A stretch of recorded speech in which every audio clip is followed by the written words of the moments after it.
Bismillah ar-Rahman ar-Rahim. Assalamu alaikum wa rahmatullahi wa barakatuh, everyone. I hope you're all well and keeping fine, inshallah. Inshallah, hopefully between 15:15 and 6:20, we'll be breaking up for Salah, inshallah, just to notify you. Okay, so previously, just to go back, and I think something which Brother Race very kindly did for us during the week is send us that vocab list. So I'm sure some of you came across it and it was discussed as well.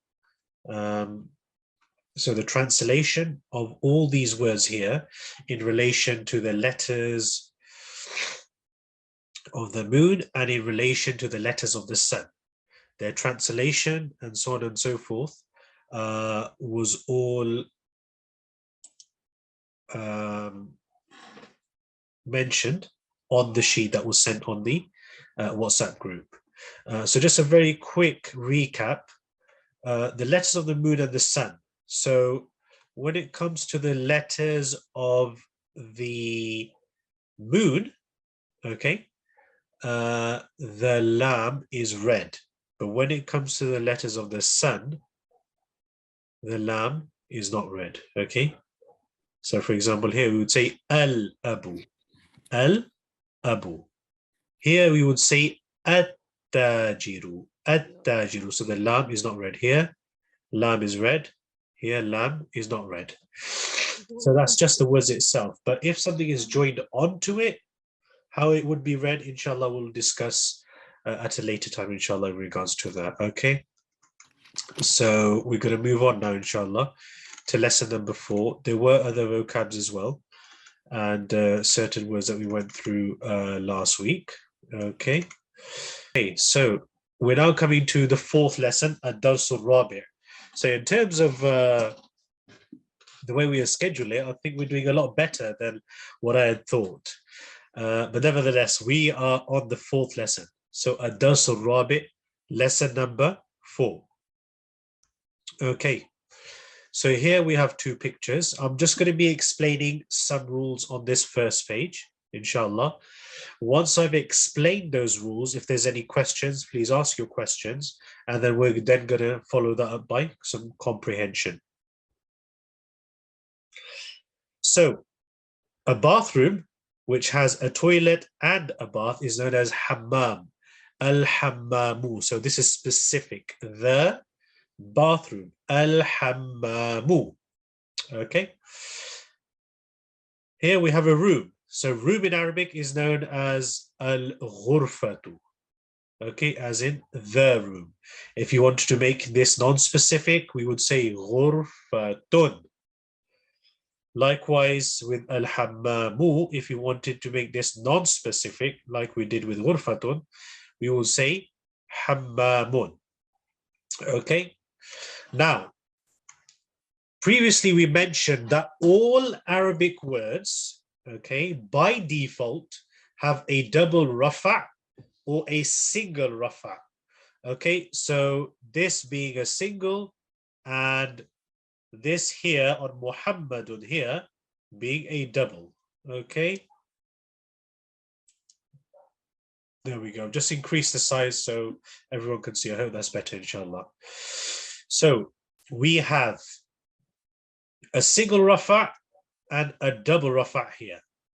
So based on whether the word is specific or non-specific, okay, all Arabic words by default have a single rafa or they have a double rafa. Okay, so that's the first thing. Now we're going to move on to those words which, if they have a prefix, a letter before it, then the question is, what will the ending of that word be? So we are going to be learning or coming across those prefixes which cause the ending of a word to become a kasr, or the official name is jar. Okay, so I'll go through that terminology again. So this is rafa or double rafa, which some of you know as double dhamma or single dhamma in the context of tajweed. This here in Arabic is known as jar or double jar. Jim ra, jar. Okay? But in the context of tajweed and so forth, it's known as a kasra. So this is a kasra, and then you will have a double kasra. Okay. Right. So moving on. Bismillah ar-Rahman ar-Rahim. So here we have fi and we have ala. These are two prefixes, meaning they are two words which, if any of them come before a word or they enter upon a word, they will make the ending of that word into a jar. So that's an important thing to remember. Okay. So al-baytu, the house. But if I say fil bayti, it means in the house. Now fi has come on. Fi has a translation of in, and al-bayti will have a jar, a kasra. Okay. In the very same way, we move across the screen to al-masjidu. Al-masjidu is the masjid.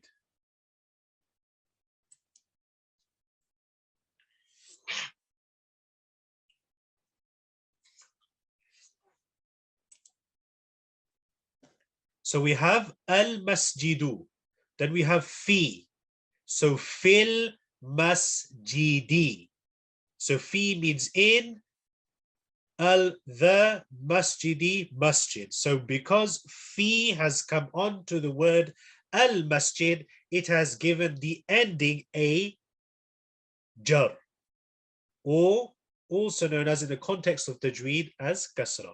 Okay, so just to familiarize yourself. So in the house, in the masjid. Now we've done fi. So fi means ala. If you're making notes, please make sure that that point is very clear. Al-maktabu. Al-maktabu meaning the desk. Now, if I say ala, ala means on. Okay, so far we've learned two prefixes. One's fi, which means in, and one is ala, which means on. So if I say ala al-maktabi, it means on the desk. Now ala is come onto the word al-maktab, and it gives the ending a jar, meaning a kasra. Okay. Next word across, as-sariru, the bed. Ala is come onto the word as-sarir. Now it will be ala sariri, ri. That, i.e. ala, has given the ending of the word a jar, which otherwise we would have known as a kasra. Okay, so just keep that in mind. So just to conclude and make it absolutely clear that we have certain words which, when entered upon any Arabic word, will give the ending a jar. Okay, so far the ones that we've learned is fi, which means in, and ala, which means on. Okay, so that's one of the rules so far that we've come across. Okay, there are other rules that we are going to come to. Okay, but there's two rules which I'm going to explain further now. Please make sure you make notes, because when we go through the comprehension, it's important to remember. The other rule, which I'm just going to mention here slightly without full details, is this small ta. This small ta has other names, okay? But I'm going to call it small ta for the time being, okay? So whenever you see this small ta at the end of any word, generally it is a feminine word, okay? So we have masculine words, we have feminine words. When you see a small ta at the end of any word, generally it is considered a feminine word, such as Aminatu, Fatimatu, Khadijatu, Aishatu, and so on and so forth. Okay, that's rule number 2. Rule number 3, pronouns. Those words which are used to emphasize on the main subject, i.e. the main noun, which is being spoken about in the text. So pronouns. Pronouns are those words which add further emphasis in relation to the detail going back to the main noun. Okay, right. So here we have 2 words. One is huwa and one is here. So huwa in the Arabic language gives a translation of he. So if I said huwa, it means he, so on and so forth. He is, okay? So huwa is a masculine word referring back to a masculine word. Sorry, I've just probably just repeated myself there. So huwa is a word which refers back to a masculine word. Here means she, which refers back to a feminine word. So if you wanted reference or to draw indication towards a feminine word, we would use the pronoun here. If we want to draw or make it clear that we're referring back to a masculine word, we would use the word huwa.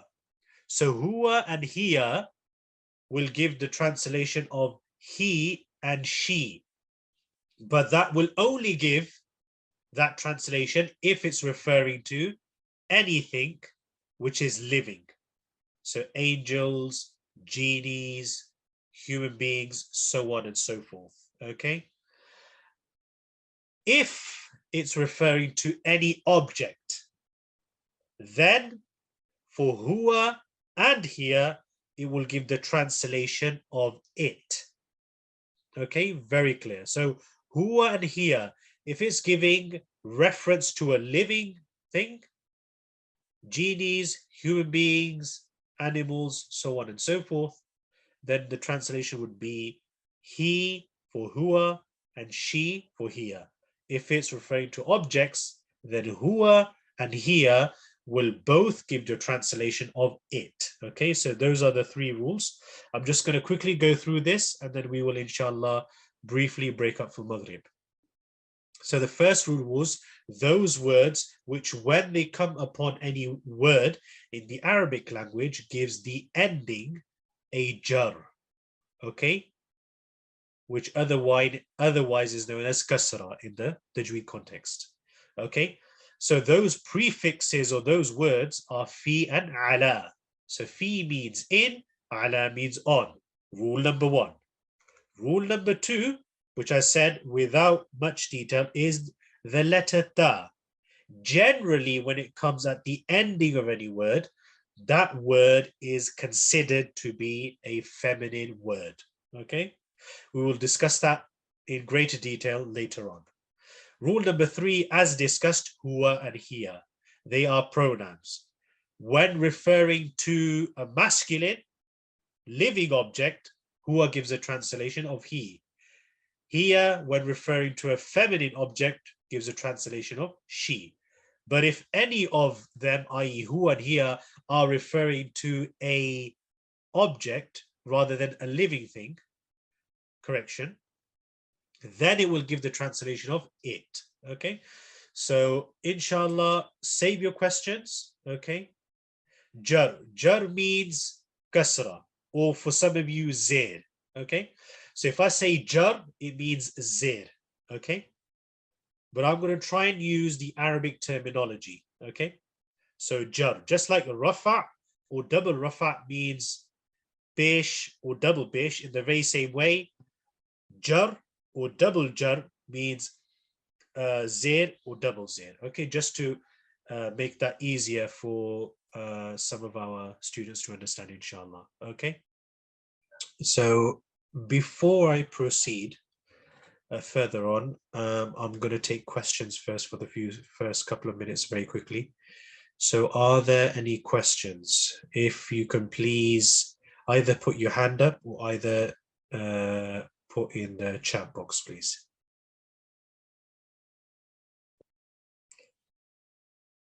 Okay. Sister Zainab, I believe you have a question. Yes. Okay, Bismillah. Could you just increase your volume so I can hear what your question is? Jazakallah. Am I audible? Yes, you are. If you could just increase the volume slightly. Uh, as you said, al baitu fil baiti.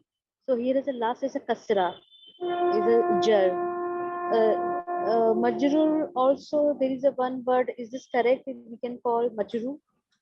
Yes, there is a word called majroor, but I will not go into that detail. Why? Because it will confuse some of the students. That's slightly advanced, but yes.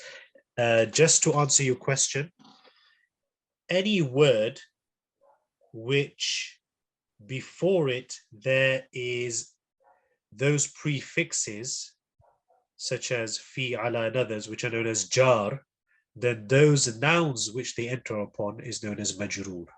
So in Arabic, they're known as jar majroor in nahwa, in nouns. So that's just to give a more clear answer, inshallah. Okay, I hope that answers the question, inshallah. Okay. Are there any other questions for any of our brothers and sisters before we move on? Bro, can we just go through those rules one more time? Because they are a little bit complicated, but also there's a couple of people who have joined recently. Yeah, just summarize it in a sentence. Yeah, no problem, inshallah. Okay, right. So the first rule that we went through earlier on was those words which we call prefixes. Okay, so any prefix or any word which enters upon a noun, such as fi and ala, it will give the ending a jar, meaning a kasra. So words such as fi and ala. There are others which we will learn as we go along the journey of the Madinah Arabic coursebook. So if fi or ala come on any noun, it will give the ending a jar, meaning a kasra, or for some others a zir. Okay, so instead of saying al baytu, we will say fil bayti. We will say fil masjidi. We will say fil hammami. We will say fil ghurfati. So it's giving the end a jar, a kasra. Same is the case in ala. Ala al-maktabi. Ala al-sariri. Ala al-tawilati. Ala al-kursiyi. Okay, so that's one rule. Yeah, and so one more thing. So fi means in, yeah, in. Yes. Yeah, and yes. ala means on. On, correct. Yeah. Yes. Thank you. And when they come upon any noun, they will give the ending a jar, meaning a kasra. Okay. Thank you. And for some others, zir, inshallah. And the other rule number 2, which I said I will discuss in greater length later on, is the small ta. Generally, when it comes at the end of words or at the ending of any word, any noun, it is regarded to be a feminine word.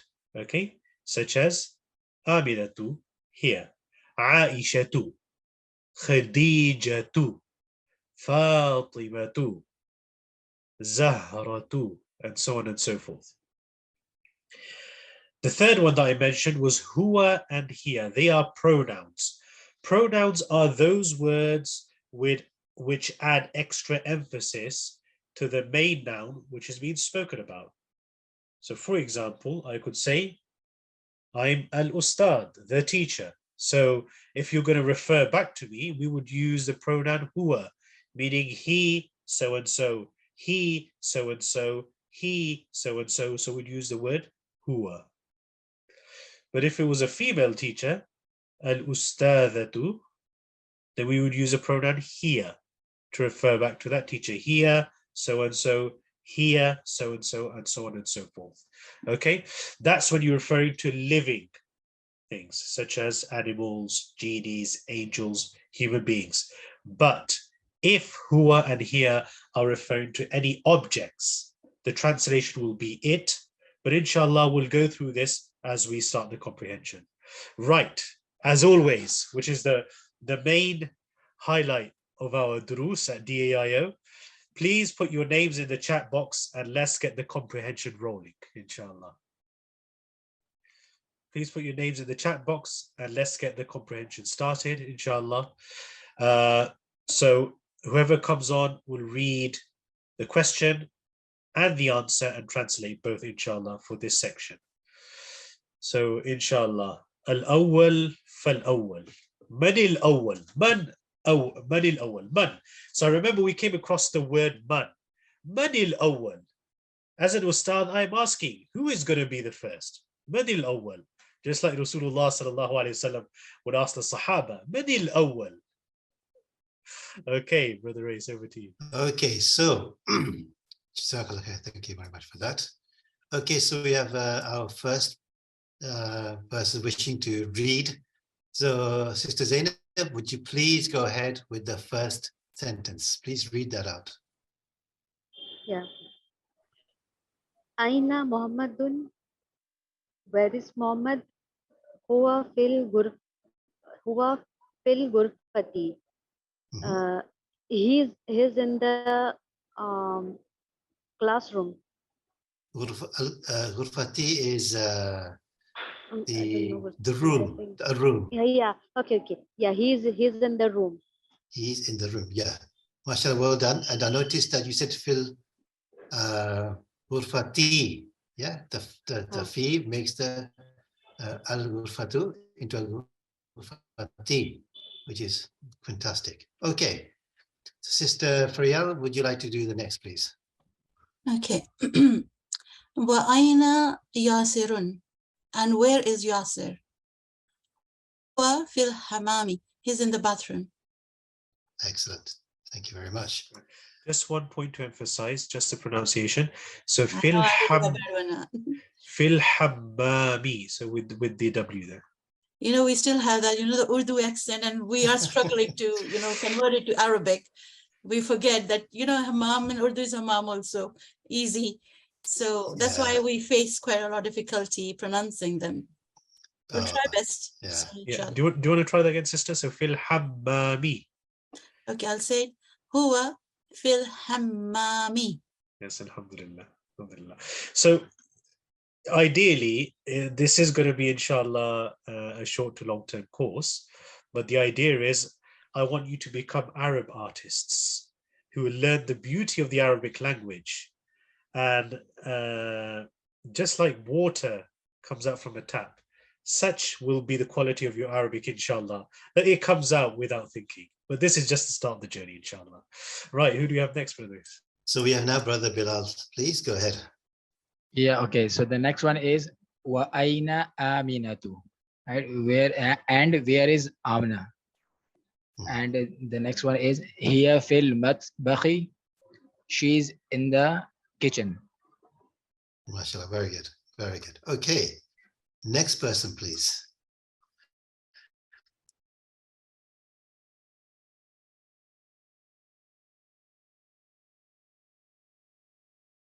Okay, let's go around again to Sister Zainab. Please go ahead. The next one. Aina al-kitabu? Where is the book? Huwa alal maktabi. It's on the table. Correct. Yeah. And this time it is a table, right? So this is huwa becomes an it rather than a he. So fantastic. Excellent. Okay, Yes. Sister. Just to add one thing here, brothers. So al-maktabi, desk, is what we translate as. So if we just stick to that translation, inshallah, for now. Al-tawila is a table. There are various words, but al-maktabi is a desk more specifically, because it's something that's written on. So it is on the desk. Okay, so now we have, who do we have next? We have Sister Zaida. وأين الساعة؟ هي على سريري. Where is the watch? It is on the bed. Yes. Now, and here, obviously, we have this a new word, I guess, as-sa'atu, right? The watch. Yeah, this is going to be a new word in our vocabulary list for the coming week. Excellent. Okay, just to make a point here, so wa and where is there? And where is Okay, asa. So asa means watch. It is also referred to as time as well as sa. So on and so forth. So in Arabic, Yawm al-Qiyamah sometimes is given the reference of as-sa'a, the time. When will the time be? Okay, right. We have some comprehensions now. Right, while I'm explaining the comprehensions very briefly and very quickly, let's have some more names, inshallah, in the chat box, please. Jazakallah khair. So exercises. So Ajib Anil As'ilatil Atiyati. Answer the following questions. Okay. So we can use the answers to the previous comprehension, but what I want you to do is just create sentences. So let's be a bit more imaginative. So what I want you to do is read the question and answer in Arabic and translate both, inshallah. Okay, so we have a total of 11 questions, and this is going to be more interesting.